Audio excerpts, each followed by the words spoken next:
നബിന റസൂലുള്ളാഹി സ്വല്ലല്ലാഹു അലൈഹി വസല്ലമ തങ്ങൾ പറയുകയാണ്, ഇദൻ തുക്ഫാ ഹമ്മുക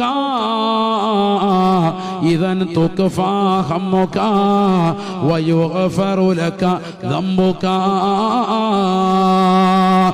ജീവിതം മുഴുവനും ഫർളായ കാര്യങ്ങൾ കഴിച്ചാൽ നീ സ്വലാത്ത് അധികരിപ്പിച്ചുകൊണ്ട് നിലകൊണ്ടാൽ നിനക്ക് അല്ലാഹു സുബ്ഹാനഹു വ തആല എല്ലാ മനക്ലേശങ്ങളും മനപ്രയാസങ്ങളും നീക്കിത്തരുമേ, നിന്റെ പാപങ്ങൾ പുറത്തു നൽകുമേ എന്ന് ഹബീബായ റസൂലുള്ളാഹി.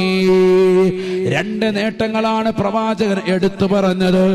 ആ രണ്ട് നേട്ടങ്ങൾക്ക് വേണ്ടി ജനങ്ങൾ ഇന്ന് ഓടുകയാണ്. തെറ്റുകൾ വ്യാപൃതനായ മനുഷ്യൻ എവിടുന്നാണ് പാപമോചനമെന്ന് കരുതിക്കൊണ്ട് നിലകൊള്ളുന്നവരെ ഹബീബായ നബി തങ്ങളുടെ മേൽ സ്വലാത്ത് അധികരിപ്പിച്ചാൽ ആ പ്രവാചകൻ പറയുന്നു, അല്ലാഹു നിനക്ക് പാപമോചനം നൽകുന്നതാണ്.